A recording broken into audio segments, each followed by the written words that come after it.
Does defensive architecture really serve the social masses? Now, defensive architecture can take on many forms with different functions and in different places. Now, these might look like benches with armrests or dividers designed to prevent people from lying down, metal rails or barriers that are used to control where people can stand or wait, or simple bollards that limit vehicular access. There are many more types, each serving a specific purpose in the urban environment. Though often subtle, once noticed, they suddenly appear everywhere. But does defensive architecture actually improve the lives of the actual passerbys?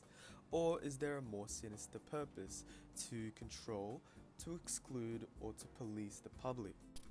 While often seen as a method of creating safe spaces, it can be argued that defensive architecture can actually block the way in which people use a public space.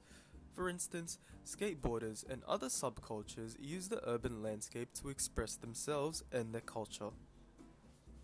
Their presence in the city acts as a way of a system of communication, where their coded messages acts as exchanges of reciprocal messaging. However, defensive design cuts off these channels of expression and interaction. So maybe the real question is this just about design, or is it about deciding who gets to exist in public space?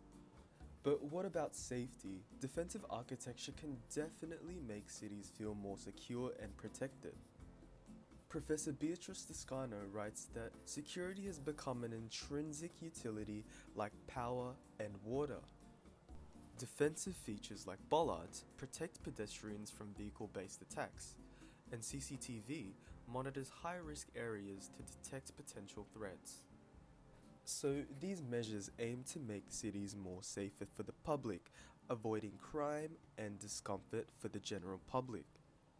But here's the problem, they don't just deter crime, they also exclude and displace people like the unhoused community where they have nowhere else to go. As Lefebvre says, nothing disappears completely. What came earlier only underpins what follows. This means hostile architecture sends a silent message, a message where even if we try to cover up poverty, it's always going to be there because of history. It signals that people in poverty don't belong in public space, and when we get rid of people in poverty, it prevents people from gathering, from protesting, and weakens class and social awareness. But let's look at what defensive design can do. Crime prevention through environmental design suggests that we can design urban spaces that can be safe for the public. It's a guideline that helps communities remove or reduce environmental obstacles to social, cultural, or managerial control. Even elements labeled as hostile, like sloped ledges or bumpy surfaces, can be used to discourage dangerous or unhealthy behavior in spaces that are not designed for long-term stays. And as Molnar explains, these processes aim to exclude some users in order to include others, typically the middle class and its consumers. So it's not always about targeting vulnerable people. Sometimes it's about making sure the public space is clean, safe, and open to those who need them. And that does include the social masses. But you could also argue that that's exactly the issue. It's always the middle class and its consumers who are prioritized, and public space in that domain becomes reshaped for consumption and not community. As Cohn puts it, the vitality of public space depends on the ability to exclude behavior that violates community norms of civility and appropriateness. In turn, that turns space into something people must buy into, not something that they share.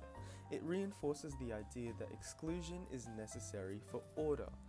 But even so, public space does need care and maintenance, and if they're misused, they fall apart.